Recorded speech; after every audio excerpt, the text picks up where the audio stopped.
special order of business. We have an oath of office for our newly seated council member, Rod Fry. And we will have that done administered by our law director this evening, Phil Dombey. And we'd just like to welcome you this evening. And would you swear like you us in? in Yes. front? I figured as I would much. like to see you down front or at the microphone.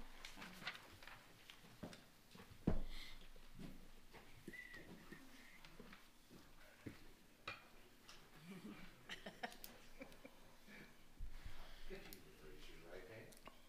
I, Rod Fry, do solemnly swear that I will support the Constitution of the United States, the Constitution of the State of Ohio, and that I will in all respects observe the provisions of the Charter and the ordinances of the Municipality of Waterville, and I will faithfully, honestly, and impartially discharge the duties of office of council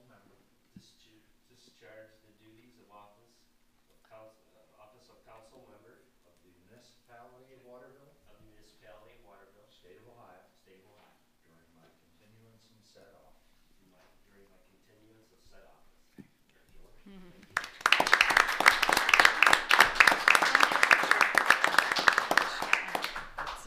Again, we congratulate you, and we would like to thank everybody who did apply. We had a lot of great applicants, so it was a very hard decision, but we know Mr. Fry's going to do a great job for the city. So thank you very much and welcome. Thank you. It's good to be here. Do a little paperwork there.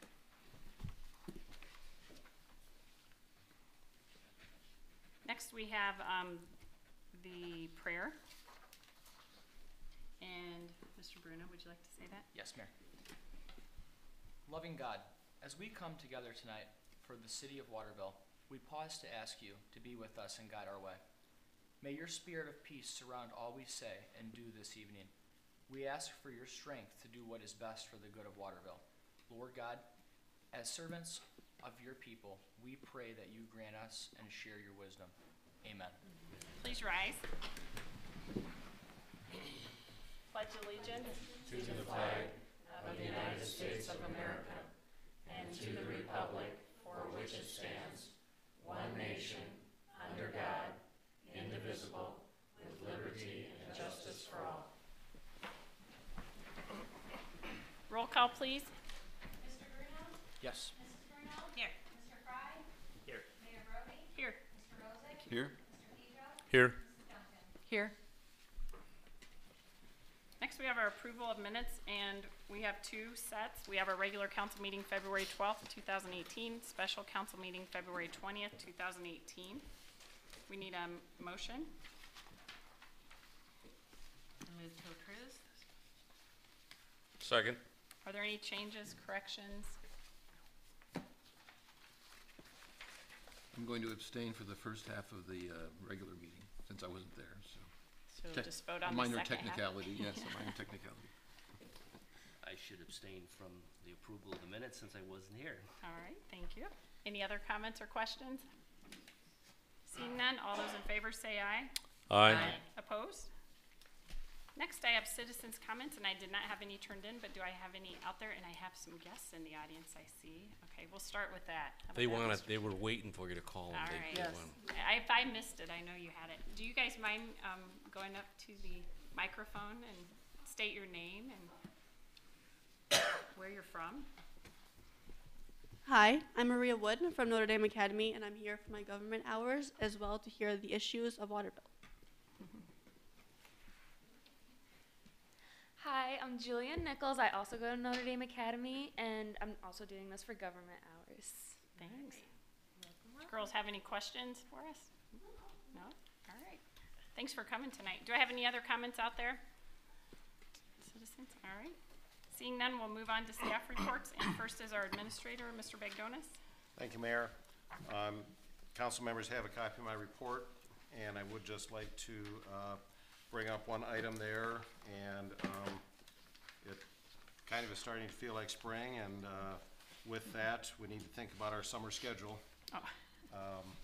So traditionally, in June, July, and August, we've dispensed with the first meeting, which the charter provides, and so that seems to work well this year as well. The fourth Mondays would be June 25th, July 23rd, and August 27th.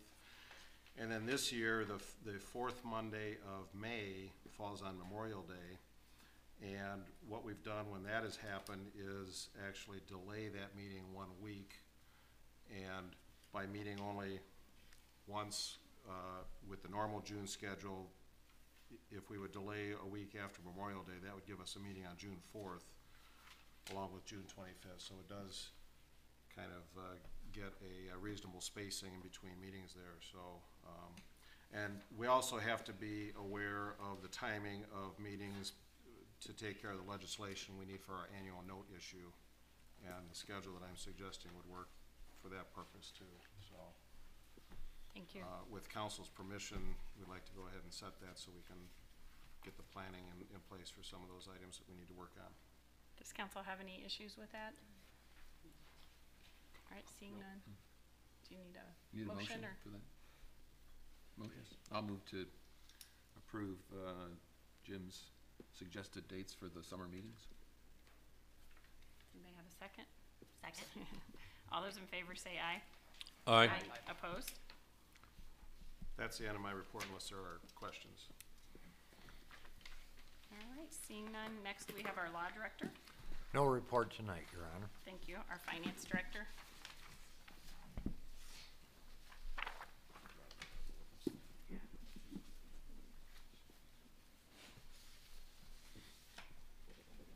Evening. Council has a copy of the fourth quarter 2017 budget and financial report. This is basically our year-end report. We had an overall ending cash balance for all funds of $4,790,161.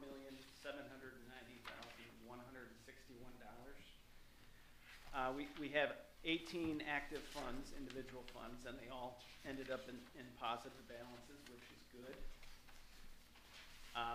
The cash fund and bank report on page 1, the general fund had a ending balance of $1,365,464. It is approximately $82,284 less than our beginning balance for 2017. I've also included our proposed carryover purchase orders. Every year we have to carry over encumbrances to the next year, and we usually do that after the 2018 budget is approved. But for the general fund, we're looking at a carryover purchase order balance of $46,652. General fund revenue, for the most part, it came out to what we expected. There were a couple items that came in a little less than what we expected. The zoning permit revenue was off by about 62%, and as was the other permits, which that revenue was off 86%, and I guess the explanation for that is 2016 was quite a good development year. We had a lot of permits. We had Kroger's. We had 2 strip centers. We had Story Point. So I think we based our estimated revenue for 2017 off of 2016, and I think 2017 is more, what came in is probably more realistic than 2016, which was probably an unusual year for development. Local government revenue from the state was also down, which is expected. It was off about 83%. So again, we'll probably have to take a look at that for this year. It's not a lot of money, but it shows that the state of Ohio just isn't providing the amount of revenue that they used to.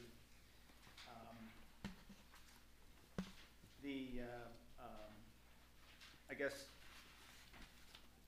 other than that, the overall general fund revenue was off by about $80,532, which was 2%. General fund expenditures, we ended about 89% of the budget. We did have a balance of $452,265 unspent at the end of 2017. And then, as I mentioned, we have worth of carryover purchase orders that we have to take a look at reappropriating for 2018. Dedicated funds, for the most part, those came in as expected in terms of revenue and expense.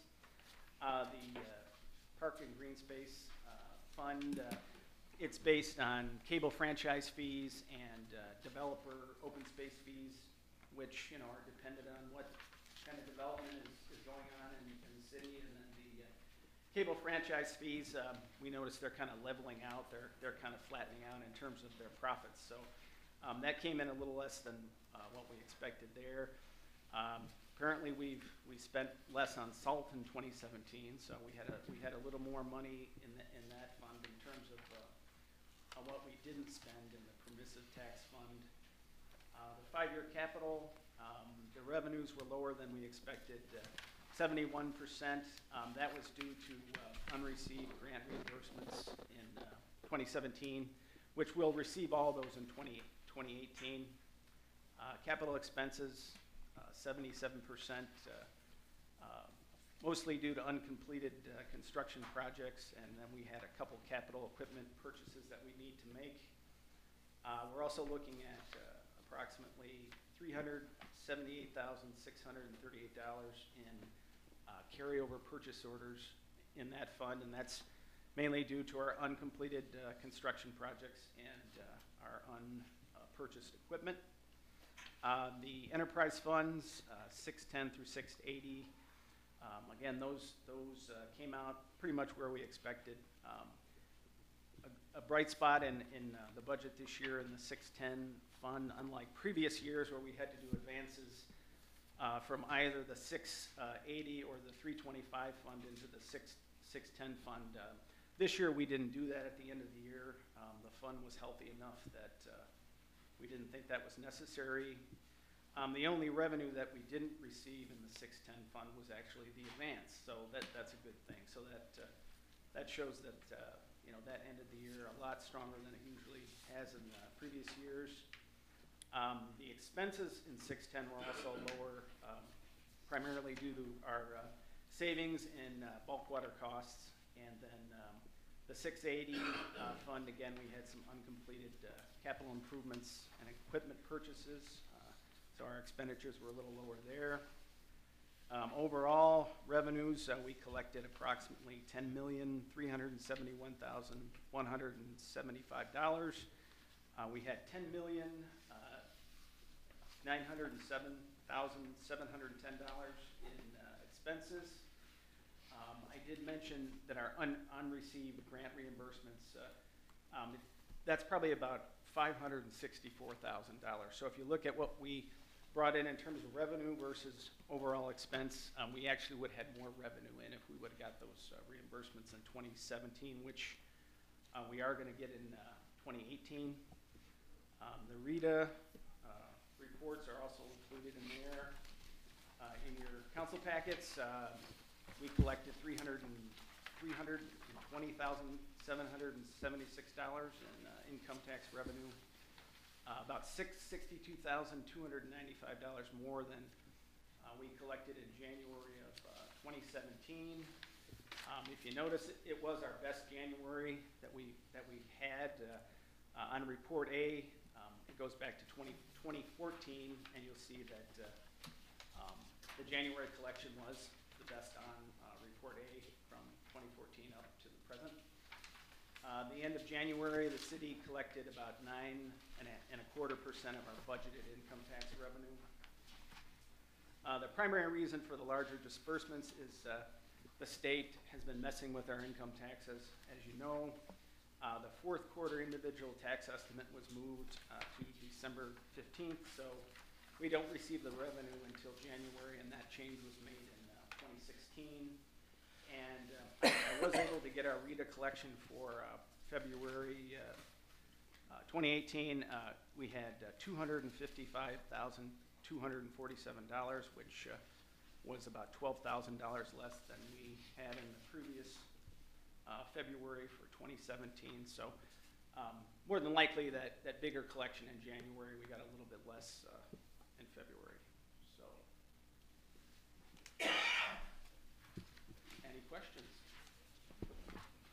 Any questions, council?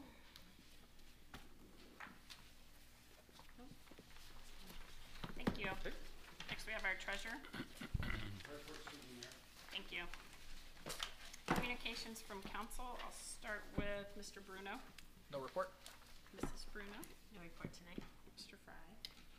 Just want to thank council and mayor and giving me the opportunity to sit up here and work with the team. So, thank you.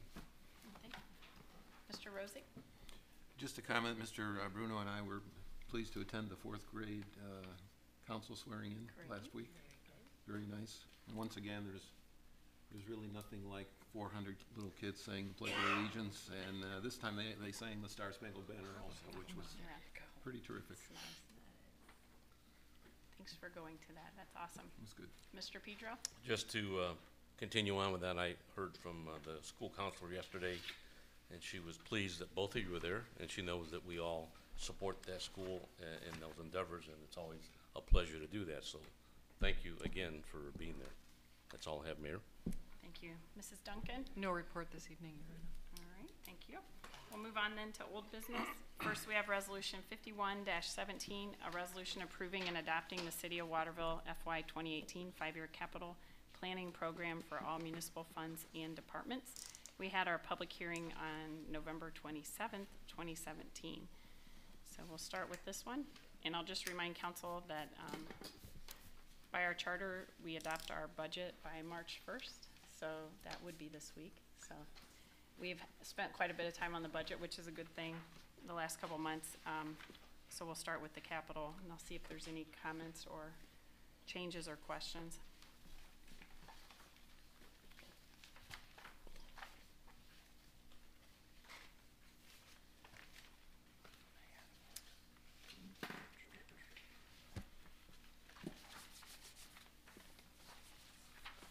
All right. Seeing none, would we like to vote on this one first? Sure. If so, entertain a motion. I'll move. So moved, rather.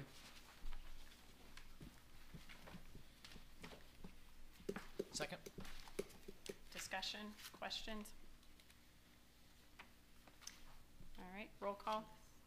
Mr. Pedro? Yes. Mrs. Duncan? Yes. Mr. Bruno? Yes. Mayor Brody? Yes. Mr. Fry? Yes. Mrs. Bruno? Yes. Mr. Rosick? Yes.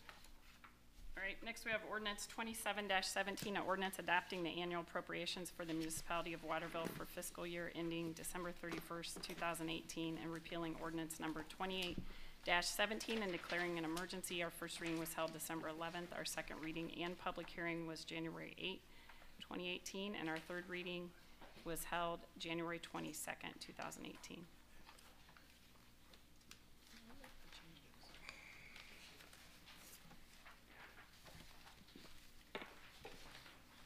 All right, so we'll start with comments, questions.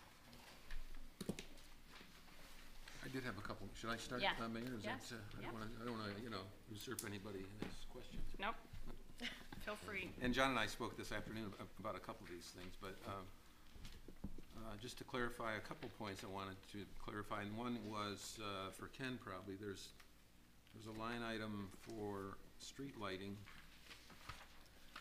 on page 15, 76,000. I wasn't sure if that was the same as the street lighting that we approved in the capital budget, or if that is if that's in addition to the 75,000 that was in the capital budget. 75,000 in the capital budget is a replacement of city-owned streetlights in the downtown area. On page 15, that 71,000 is the annual cost that we pay to Edison for the streetlights all over the city. And they have a monthly rate for each light. It's a tariff rate based on the wattage of the light, whether it's the type of luminaire, whether it's high-pressure sodium, mercury light. If it's on a wood pole, if it has overhead wiring, there's many different costs associated with each type of light. And when we get the bill, this is where we pay that bill from. So that's the electric bill, basically. Yes, Yeah. for the streetlights. Okay, all right. And that's under subdivision plan and construction, or no, is it further down? Are you talking down here, street lights, under street lighting? Yeah, street lighting contract 71,000. Okay. That's our revenue, okay. And it stays pretty accurate, I mean, it's 73,069, so it's Yeah, always about, That's the monthly bills. doesn't vary a lot. Well, there's a couple components because there's a fuel cost component there, and that may go up or down. And then, of course, with new subdivisions, we are adding a small number of lights each year for subdivisions and wherever we would happen to add a street light. But generally speaking, it's a pretty level expense. Are we adding the same ones downtown that we did in the newer subdivisions with the older lights down here that we've replaced with the city? No, owns? these would be identical to the ones we have on Third Street. Okay. We have the older lights like we have right out here in the parking lot. And the city actually owns those lights and underground wiring. We have master meters at several locations downtown, so we pay the energy costs on those. But because they're a special style of light that Edison will not maintain, when they were first put in 30 years ago, the city wanted, or the village at the time wanted, a certain style of light that Edison would not supply, so the city made the decision to install those lights. Now they've reached pretty much the end of their useful life, and just like we've done on Third Street, we've been in a phased manner replacing some of those lights each year. And the lights on the new bridge will also be identical to what we have on Third Street. Is there any more efficiency nowadays, or? Yes. Yeah, so Yes. we should see a savings as we possibly, maybe not. Well, with Well, these well, lights, we'll see a well, savings on the energy cost. We'll only see a savings on the other lights as they get replaced expire. over time. Right. Okay, that's what I wondered, okay. And Edison's bankruptcy should not affect any of that. Good to know. Edison's, Bankrupt. Bankruptcy. oh, Not exactly a well-managed company. Do you have other questions, Mr. if I may, but I don't wanna, you know, Yeah, go extend ahead. my time here No, too far. go for it. There was overtime to the police, in the police department, on page 12. And I know that cuts both ways. Either we have overtime or we might have to hire another officer, I suppose, or two. But I just wondered if it looks pretty consistent from year to year. Is that something we should just keep expecting as we go, or? Well, the overtime, I would say most of it is actually due to holidays, court appearances. If an officer on the midnight shift has to appear in court, we can't avoid it by replacing that person with someone else. There's 11 holidays a year, so we automatically have overtime on those 11 days. Other than that, there would be vacations and sick leave. but- Covering vacations and sick leave, court time, and like Jim said, you know, by contract, holidays have premium pay, which, so. Oh, that's part of the overtime? That's in there. Premium pay? That falls in this line Oh, here. okay. So Okay. adding additional staff would not necessarily cut down this number because some of it is just fixed. It's something that comes each calendar year. How much of it is actually court I mean, do you know, or is it just most of it? I don't know that we break it down that I don't way. think we've ever But it'd be broken it down. most of it, I'm guessing. I'm sorry? It would be most of it. Most of it would be the holiday pay. Most of it's covering holidays and vacant shifts. Which is in their contract. Yes. Yeah, also in their contract is a minimum staffing of at least 2 on the street at all times. So like tonight, we're short one afternoon shift until our new officer gets out of training, and the sergeant's on a regular off day, so we've had to fill that shift to maintain a minimum. With that 2. overtime. Thanks, Chief. I had one more, Your Honor, but Yes. this is for John, and this is just an observation, I guess, that our total ending fund balance has decreased from 2015 through 2018 by about $1.7 million. This is page 7. And I just, John assured me not to be concerned about that, but I just wanted to note it for the that we are noting that decrease. Well, I think almost all of that, if you look on page 7, I think you noted the grand total. If you look a little farther up on that page under the water funds, the ending balance of the water funds had a very significant decrease, and that was because we borrowed money for the river crossing water line a year before we actually started construction. And then as we did the construction project, we drew that money down. So we had the money in our treasury, so to speak. But as we spent it, it drew that balance down, and that's then reflected through the grand totals of all funds too. So if you take a Does look that at the make sense? Exactly what John said this afternoon. Okay, well, I'm glad we had our story straight. I did notice that our 2014 balance was, ending balance was 3.9 million, and our 2013 was 4.2. So we're moving up in the right direction. We had the Bowling Green water line expense, but we're actually moving forward, moving up. So Good. Yeah, it's mostly that, the borrowing. That's all I had, Your Honor. Thanks. All right. Other questions? Changes, comments?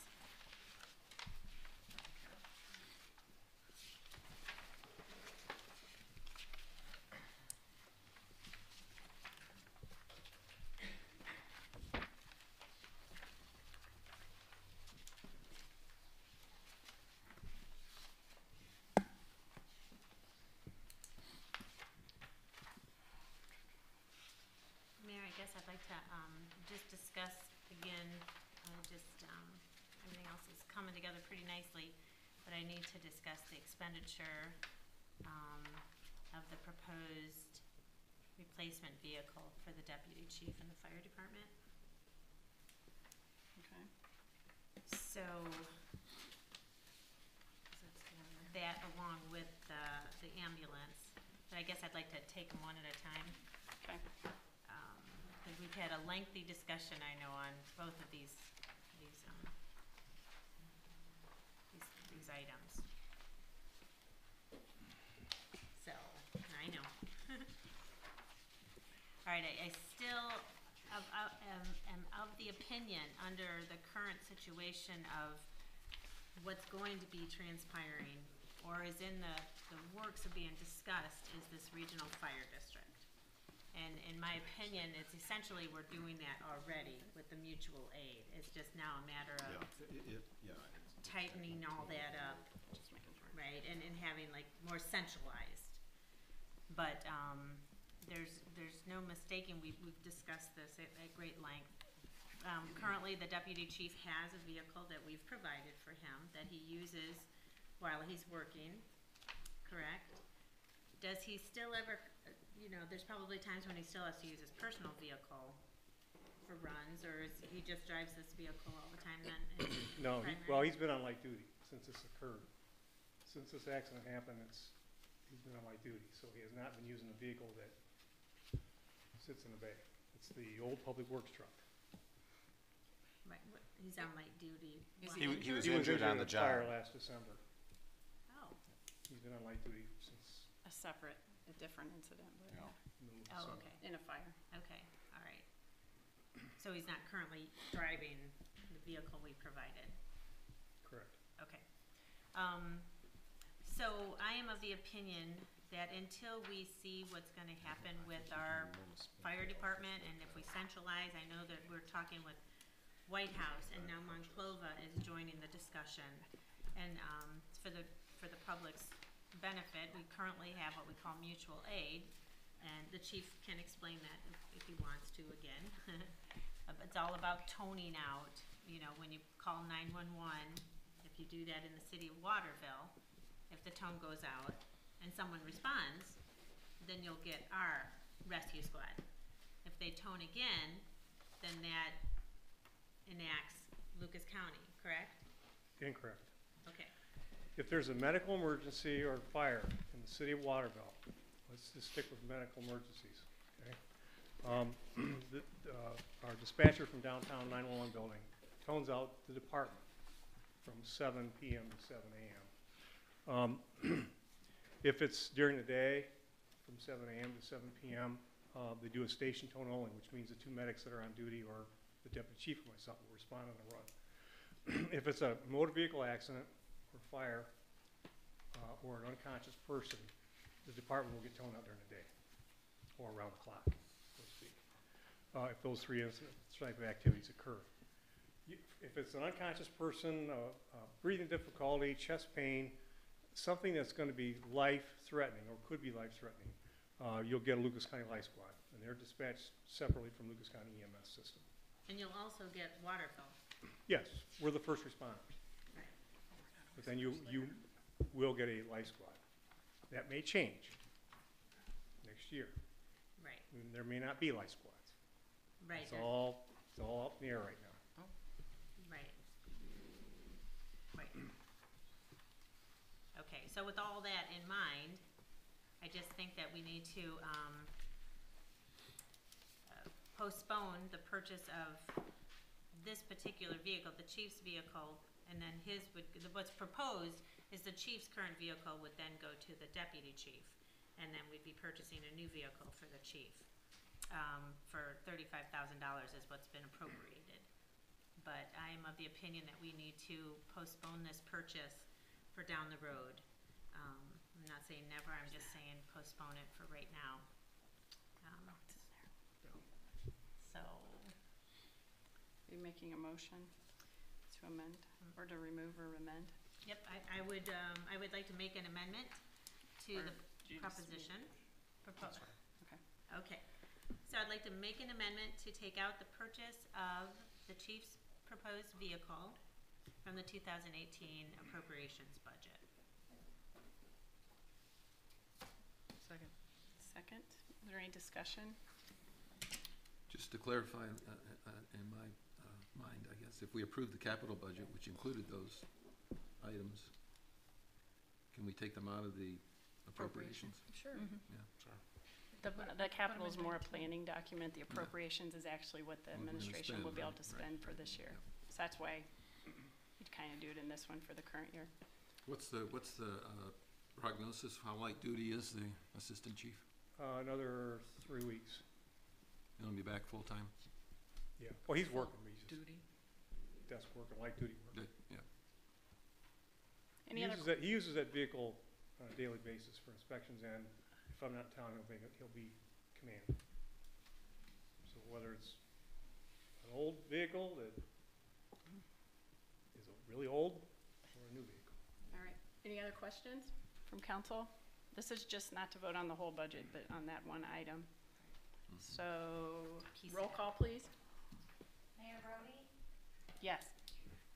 Mr. Fry, Yes. Mr. Bruno, Yes. Mrs. Duncan, Yes. Mr. Pedro, Yes. Mrs. Bruno, Yes. Mr. Rosen. No. All right, do we have any other comments or questions?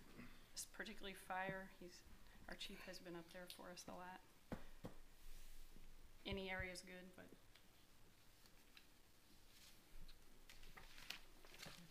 Well, I guess then we should talk about the ambulance. I'd like to discuss that a little further. I'm not saying never, it's a big expenditure, and the money will be there if something should arise and we have a situation where, where it's not running.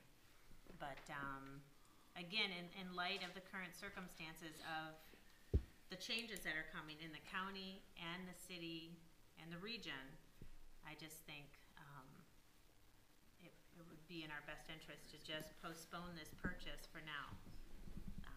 So I guess I will make an amendment to take out the purchase of the ambulance rescue squad from the 2018 appropriations budget. I'll second that. And my comments have been the same throughout this whole discussion. It is not a big no vote to a new ambulance, but it is for the region what we're going through. At the current time, we have interested the area which we've been talking about, which would be Waterville Township, our town, White House, and even Monclova Township. And we are getting together and we are looking at a feasibility study. I've looked at the equipment list, but not exhausted looking at it. And I've looked at a few studies that the Ohio Fire Association, correct me if I get that part wrong, we have reached out to them about a feasibility study. What I would like to do this year is see where that heads, as everybody's heard us harp for a couple years about volunteers, and we don't have as many, and we put another $100,000 into part-timers, which we want to do. but we have to figure out how to help this problem. With that feasibility study on board, I'd like to take this year to the rest of the year, we're already in March almost, to see what happens, which direction we go. And from reading some studies, when they've brought together 4 areas and looked at regions, a lot of times they put in there, they obviously analyze everybody in the study. And in a couple that I've read, they said they had more equipment than they needed. I'm not saying we do or White House, but it would be nice to wait and see. And if I felt it was detrimental, and if it changes, the chief would obviously notify us next month, the following month, the next month, and we can always amend what we do. But that is the rationale behind why I would like to wait and see, because this is something we've been looking at, and it's time. It's already been out in the news, and it's time that we do the right thing and we see where we're going with this. But you would not want to take a bunch of towns together, and Monclova Township has quite a bit where they are. We all do. And if you do come together, we've got to look at what we all have in assets and fire equipment. Obviously, if anything needs replaced before that, we would do it, but that's my rationale and comments based on my second of this. Do I have any other questions or comments from council? Just one, Mayor. Yeah. Should we decide to postpone that like we just did for the fire chief's truck, those monies sort of stay in the quote-unquote budget, or can they be reallocated today or tomorrow? I mean, what happens is, maybe it's a Jim question or John, what? They're in the capital fund. Well, the money It's just is for in the equipment. 325 They're just fund, not so spending it. it would Stay stay in there. the 325 fund. Okay. My advice would be not to spend it unless something of dire need came up or Right. the fire department needed the ambulance. Yes. You just mentioned a couple things.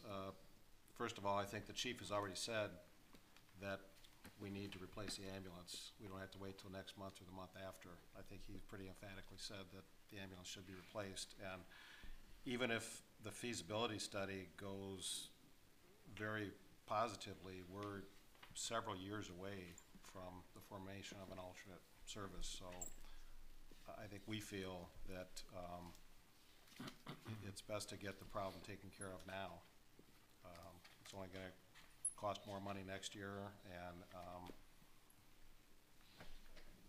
any equipment that we have that is looked at by the district, there will be a formula to compensate each participating entity for the equipment that they're contributing. If I may, so if this fire district idea was not on the table, I think our thinking process would be a little bit differently.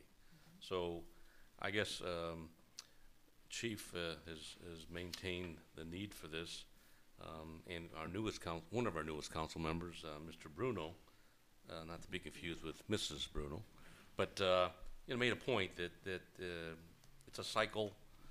We needed it. It's a schedule. It will cost more next time to buy it. So I'm of the opinion to move forward with the ambulance in the budget and trust our team that we're getting the right advice, the correct advice. Do I have any other questions, comments? Just that I don't really think it's going to take years for this study. I wasn't under the impression it was going to be years. It shouldn't Yes. take years Well, for a study. I talked to a person at the Ohio Fire Chiefs Association that has done several of these studies, and I brought up that if things go well, I could see it taking 2 years. And he said that would be extremely optimistic. He said it's more like 3 to 5. Do other groups do these studies? Because we're already operating under a lot of mutual aid here, so we're already operating as a region without any formal agreement written down. So I guess my advice would be, besides the fire association, that we look around, because I know in the private sector, studies can be done quite a bit sooner. Well, it's not just a study, but the Ohio Revised Code provides how you set up a joint fire EMS district. And, It does, but I don't think it had certain timelines, like several years in there. I mean, you may have to well, there go- may not be timelines, but You can several also- different entities all have to agree with Right. things, and that's But the what sooner takes your time. study's finished, it would be quicker. And the other thing is, and this isn't really a forum to do that right now, but the other thing is you can do other options where payments are made and the way taxes are raised, or if you vote on it. So there's a lot of different moving parts on it that In don't general, always take that long. To create the district, does that require a vote of the residents It of each? doesn't have to, is what I'm saying. You can actually do it either way. You can form an entity and you can make payments. Each person in there would pay their allotment, or you can go before the voters. I'm not saying which one would be correct, but there are two ways So it doesn't that create I've learned. it doesn't create a taxing district or? It can. It can, not It can. necessarily though. Yeah, but I did learn it doesn't have to. Yeah. Again, this is more about the ambulance. Anybody have any questions about the motion that's out right now before we vote? What's the risk, chief, you know, to nurse the ambulance along till we get closer to a resolution of the? We have 3. You bring up a good point, Mr. Rosick. Nursing an ambulance along would not be a good thing to do. We spent about $20,000 in 3 years on that vehicle, I think 6. And on a second out vehicle, only about $4,000. So I hate to put good money into bad. And that's why I like to see this ambulance before. We need a new ambulance. We're gonna have more runs. Guarantee it. Story Point opens up, we're gonna have more runs. Any other questions? Just for clarification, so Story Point, they're moving in the independent facility right now, That's correct. but the Alzheimer unit, when will that be open? Probably not for another, I couldn't tell you. I think she I said haven't next heard. year, the woman. It's not finished being built yet, I don't Yeah. think. No, it's still wood framing. The 3-story portion is, Independent. if it makes it by May 1st, it'll be a miracle. Yeah. There's a lot being done, but it's not finished. And then the 1-story portion that runs north-south is there's a lot of wood framing there. And they're doing rough structural components right now. So they originally said March, so I'm sure it'll be a little bit later for moving. Which delays. All right, other questions? If not, roll call vote, please. Mr. Bruno? No. Mrs. Bruno? yes. Mr. Fry? No. Mayor Brody? Yes? Mr. Rosick? No. Mr. Pedro? No. Mrs. Duncan? Yes. All right. Next, we must ask if there are any other questions in the entire budget, changes such as that. And if not, we still have to pass the budget. If I see no further questions, I'll ask for a motion. Move to approve. And I need a second. Sec- Sorry, who made the motion? Barb did. Who did the second? I'll second. John. Any further discussion or questions? All right, roll call. Mayor Brody? Yes. Mr. Fry? Yes. Mr. Bruno? Yes. Mrs. Duncan? Yes. Mr. Pedro? Yes. Bruno? Yes. Mr. Rosick? Yes. I believe was that motion to suspend the rules and allow it to be passed as an Yeah. emergency measure? Yep. Do you want to hear that first? Yep. It's not Then on we need there. a second. Is it on there? Yeah, as an emergency. Okay. Sorry, guys, we gotta do the emergency now. I'll move that the rules be suspended to allow for the passage of ordinance number 27-17 as an emergency measure. Second? Roll call, please. Do you want that redone or no? Mayor Brody? I knew you would. Yes. Mr. Fry? Yes.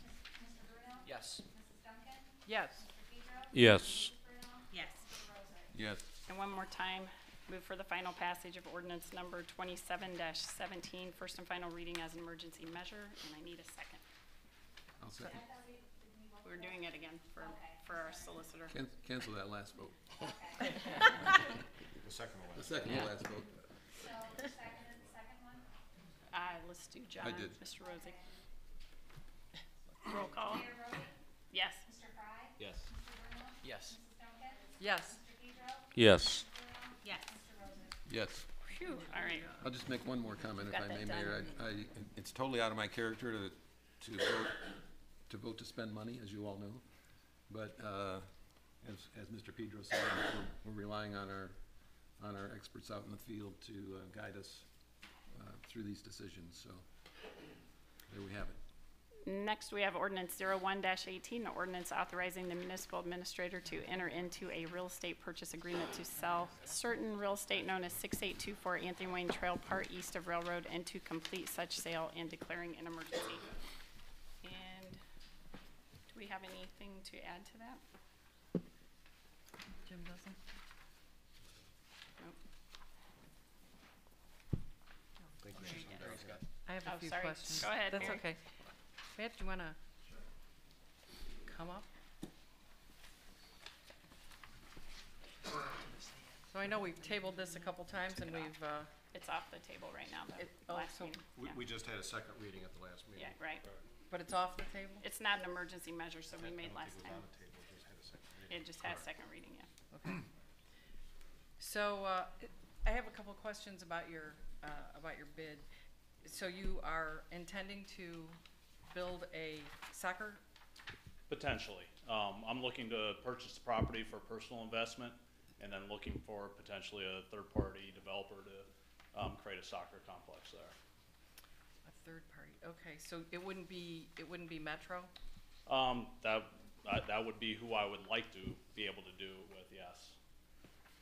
I just don't have the personal capital to purchase and then also develop it.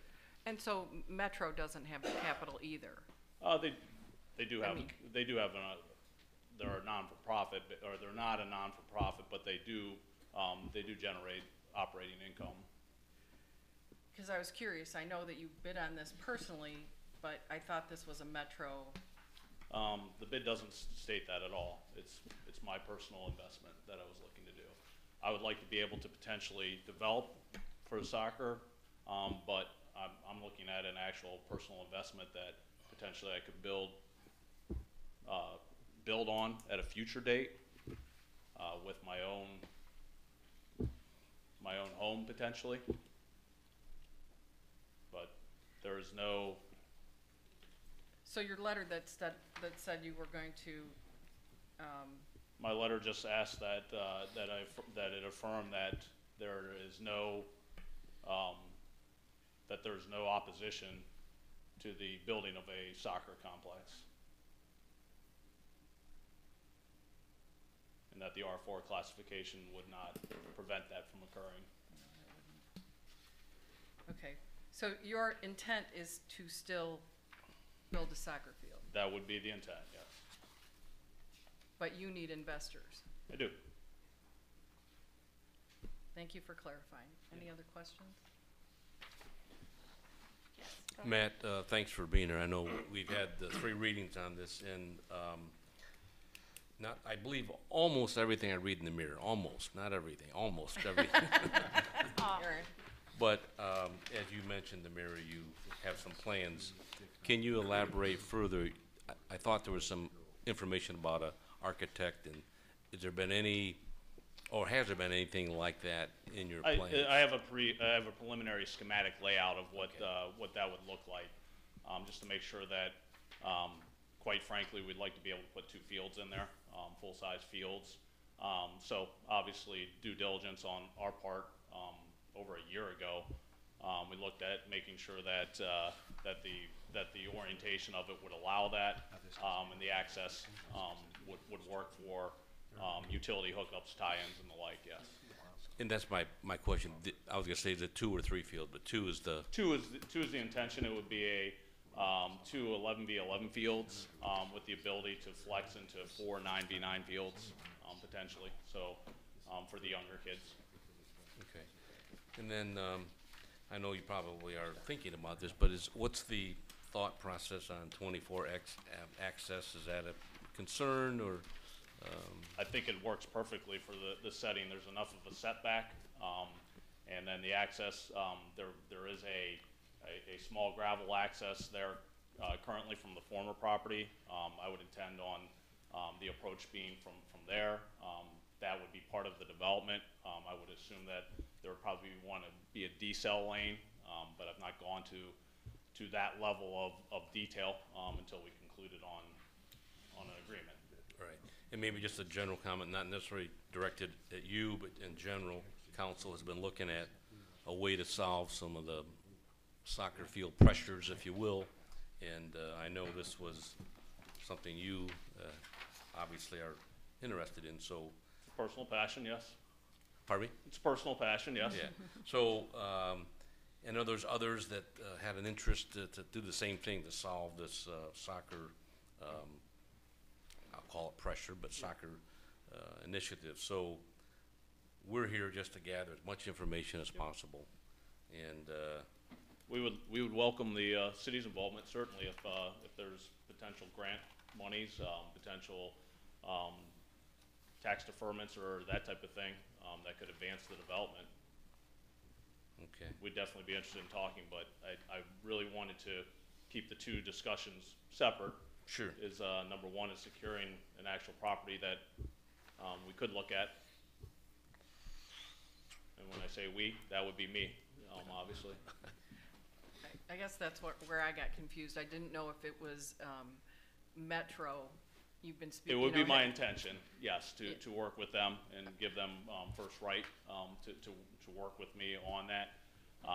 But yes, I definitely, I mean, if there's some type of a community agreement that we could advance just beyond even Metro to really take advantage of the interest in soccer here in the Waterville community, that we could work with the city. I think I've said repeatedly that the club has looked to become an anchor of the community. Right. And certainly I look to be the catalyst to that, and this action to be the catalyst to do that. But there's obviously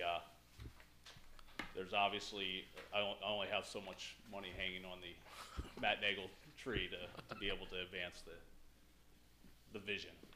That triggered one question. You mentioned that the Metro would be potential partner.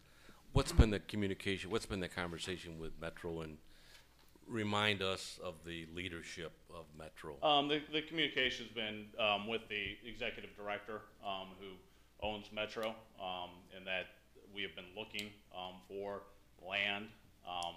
I obviously have a secured capital base that can make the purchase and acquisition. So that would be the intent, is to work with them towards that development. Obviously, Metro is not a developer by nature, so it would be their engagement from it. I probably would look for a kind of a separation as an official with the club, so that I can work with them in that fashion, almost as a landlord-tenant agreement. This is because I don't know anything about soccer, but is it financially viable with only 2 fields? It would be, yes. Okay. If it's managed appropriately, yes. I mean, we currently are operating on virtually 2 fields now, with the luxury of the assistance of the city to use Prairie View for our practice and training facilities. But yes, it can be. It's a carefully managed beast, but yes. I would point out for the benefit of council that this was a no contingency advertisement for bid, no contingencies on purchase, no contingencies on use, ability to reject any and all bids. Only $176,000 or higher will be considered. That is the extent of our advertisement, and those are the parameters in which the property was offered. Those are good points. I think we wanted to be a partner, and so I think that's why we're having these questions now, and I think that there are probably still some unknowns, but I said before, there's 120 acres of land that the city owns, and there's as part of an economic development overview, if we get rid of this property, it does potentially minimize the access to that. There's railroad tracks and all kinds of other things, but I just want to make sure we're doing, because once it's gone, and so maybe I'm sleeping at the switch. I should have had these questions 2 weeks ago, but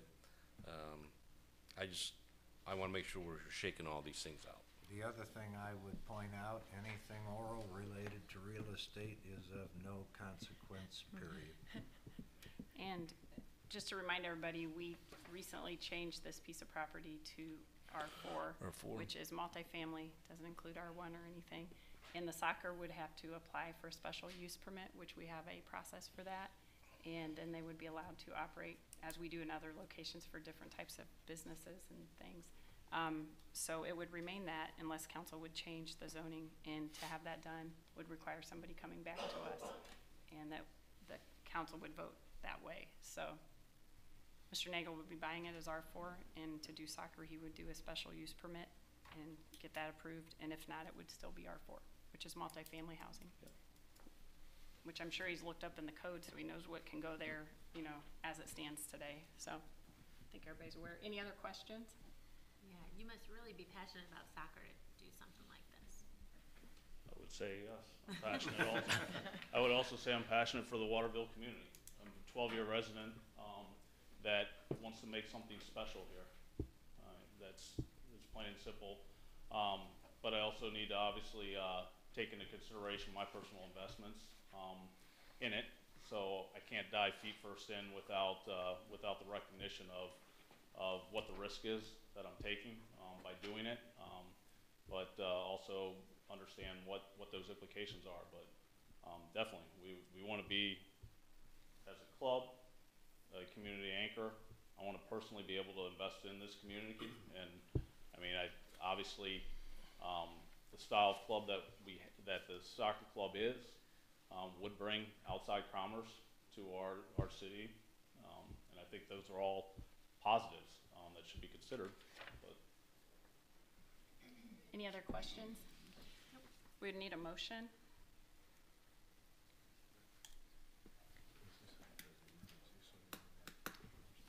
I'll move to approve ordinance number 0118.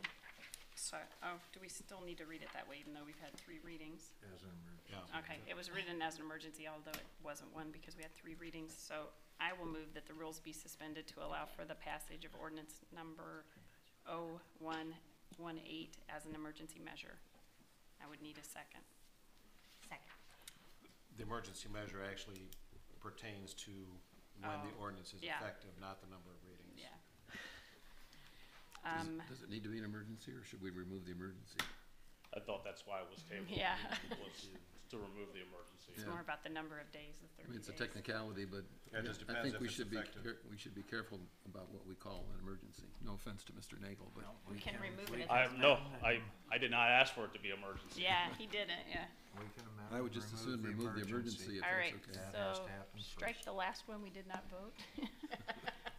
So the motion Withdraw should the be motion. withdrawn, the second should be withdrawn. Yep, And then we would need to make administrative changes in the ordinance to delete the emergency from the title. And then section 5 should be changed from what it currently says to this ordinance shall 30 take days. effect from and after the date of its passage as authorized by the charter of the city of Waterville. okay.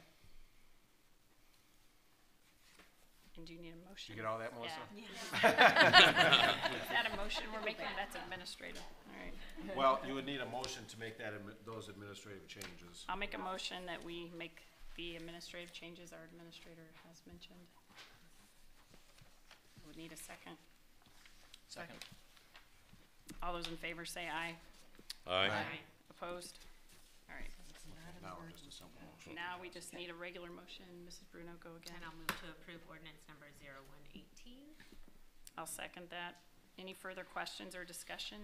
I would only say that, you know, if Mr. Nagel decides not to develop soccer fields, that none of us should be disappointed with other types of development on the property. That's, Oh, I want to see soccer fields. Might be disappointed, but shouldn't be surprised. Yeah. All right. Roll call, please. Mr. Rozak? yes. Mayor Brody? Yes. Mrs. Duncan? Yes. Mr. Bruno? Yes. Mr. Pedro? Yes. Mr. Fry? Yes. Mrs. Bruno? Yes. Thank you. Thank you. Next, we have a public hearing on ordinance 02-18, an ordinance amending the zoning map of the city of Waterville by granting a special use permit to construct a building addition and parking lot modifications at the Waterville Primary School, 457 Sycamore Lane. First reading was January 22nd, 2018. Our second reading is February 12th, 2018. Our third reading and public hearing and legislative action is scheduled for this evening, February 26th, 2018. Open the public hearing, and do I have any comments from the public or any council comments?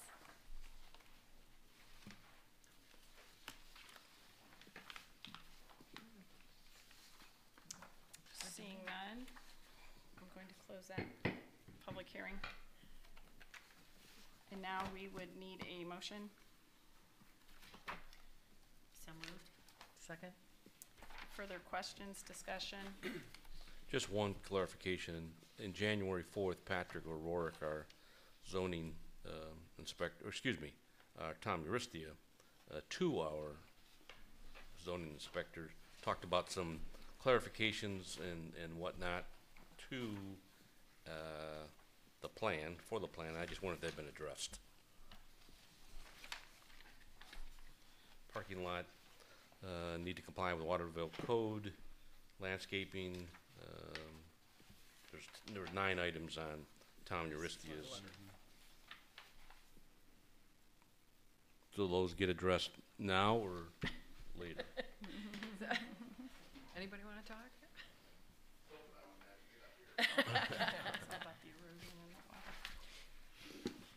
My name is Donald Matthew Dick with Anthony Wayne Local Schools, Director of Operations. So, no, I don't think those have been submitted yet, Okay. resubmitted yet, but we're really close to getting the plans submitted back to Mommy. We're just working with Mike Melnick at Lucas County on the stormwater pollution prevention plan this week.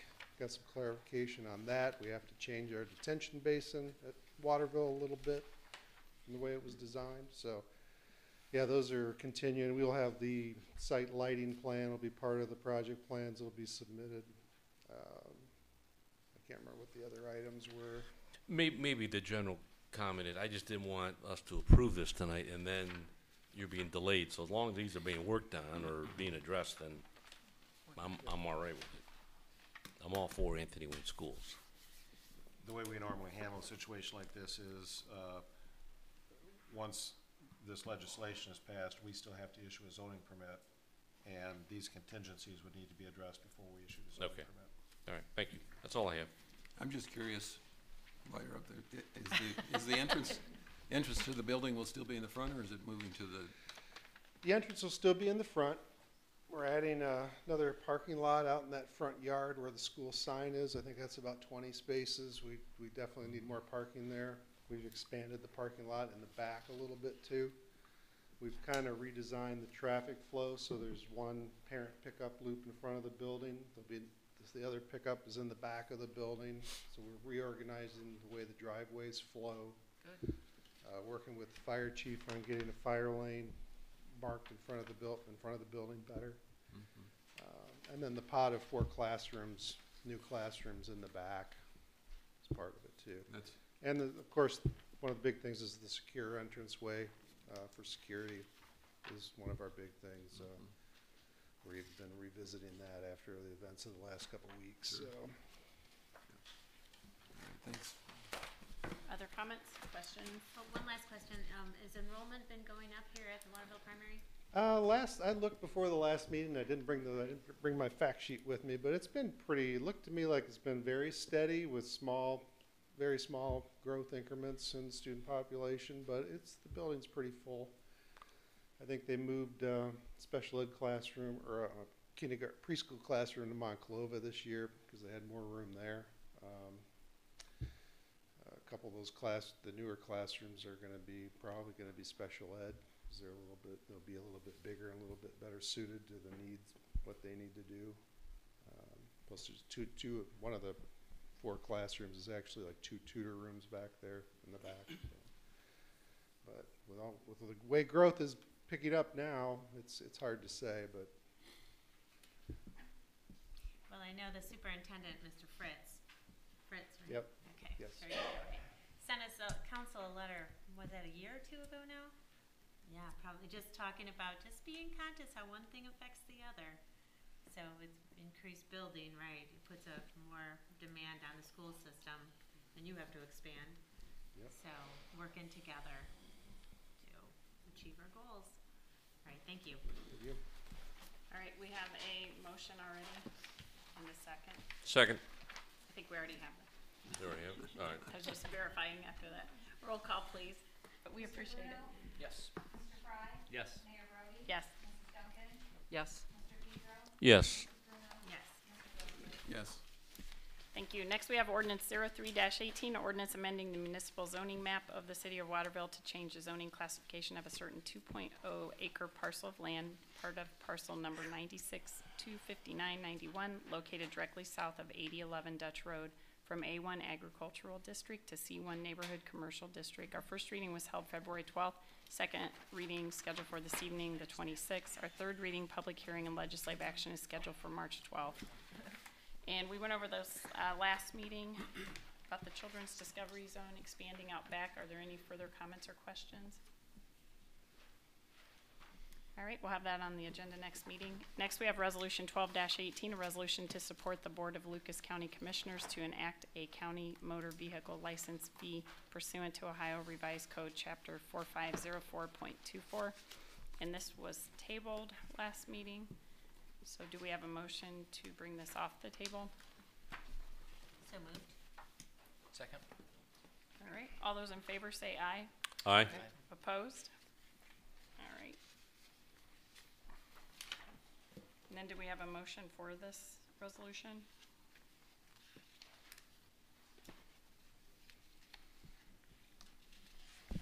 Or comments?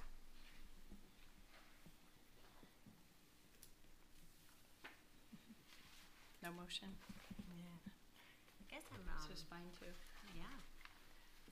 So the county is gathering up, or the Lucas County Engineer's Office is gathering up support of the surrounding communities to take to the commissioners to get their vote. Do we know how the commissioners are feeling about this? No feedback? Does anyone? I do not know. Do not know. I'm sure if it's government, more money is good. Yeah? Good answer. Yeah, I'm just wondering, why are they looking for a resolution or a vote of support to take it to them? I mean, this is rare, isn't it? Occasionally we get requests, but not too many. Yeah.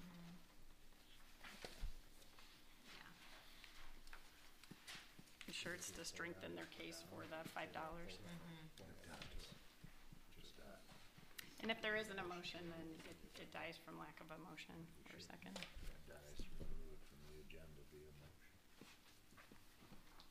If there's no motion on passage, we should have a motion to remove it from the agenda then. Okay. Take either or. Take the removal or the, I'll move to remove it from the agenda. you're saying? Okay. Remove? Do I I'll have a second that. I'll reserve my comments if we remove it from the agenda. All right. Any comments about removing it from the agenda? No? All right, all those in favor say aye. Aye. Opposed? All right. Under new business, we just have one item, ordinance 05-18, an ordinance amending certain sections of chapter 907 of the Streets, Utilities, and Public Services Code with respect to trees and shrubs. Our first reading is this evening, February 26, 2018. Our second reading is scheduled for March 12th. Third reading and legislative action scheduled for March 26, 2018. And yes, I brought this a while ago, and we spent a lot of time talking about it, thanks to our administrator. And we worked a lot with the Tree Commission. So, Mr. Bagdonis, you had a good summary in here. Do you have some comments to give us on what we came up with? Just to kind of reiterate what I have in the summary, and as Mayor mentioned, we had quite a bit of discussion on this topic last year, and based on the discussions with council as well as the Tree Commission, the Mayor and I took a look at modifying the changes that were proposed, and the current ordinance before you changes the absolute requirement that only trees in accordance with the master street tree plan be planted in public places, and it would change it to a strong recommendation with an option for trees that could be selected from the city's other lists of approved trees after consultation with the Tree Commission. And what we were looking to address there is we have had some residents who asked about getting a tree in front of their house, and they were told, here's a tree that's on the master street tree plan, and they really, for some reason, didn't like that particular tree, and we want to give a little more flexibility in those situations. Under this ordinance, the city would continue to be responsible for all street trees and public trees. We already have definitions of those two terms, and we would maintain those. But we would give an option for property owners to do certain maintenance activities on street trees that abut their property. Currently, it's fairly restrictive on what a property owner can do, and they need to get a permit to even do some minor trimming of their trees. So again, we want to give some more flexibility. And actually, I think if residents are willing to do some minor pruning on their trees, it would really help us out too. As I said, the requirement for a permit for that minor tree maintenance would be eliminated. Then most of the other provisions in there would remain unchanged. And we did discuss these changes here as reflected in this ordinance with the Tree Commission, and they did unanimously recommend the adoption of these changes. Great. Thank you. So essentially what we brought forward was good because when the Tree Commission, which formed quite a while ago and is a great commission, they came up with some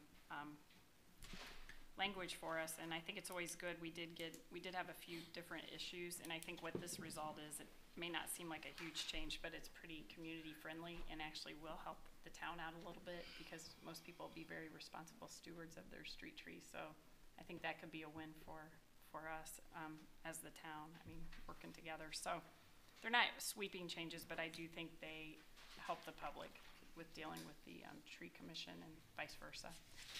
Actually, and it's a happy story, one of the people that came, the neighborhood, they came in to complain about once the type of trees were put in place, and they're different around town in different regions.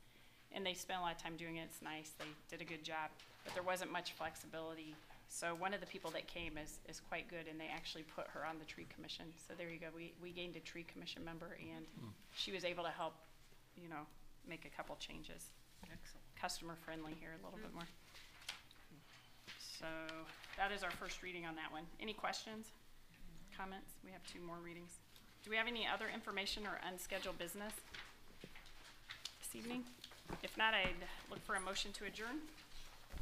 So moved. Second, I'll second. All those in favor say aye. Aye. Opposed?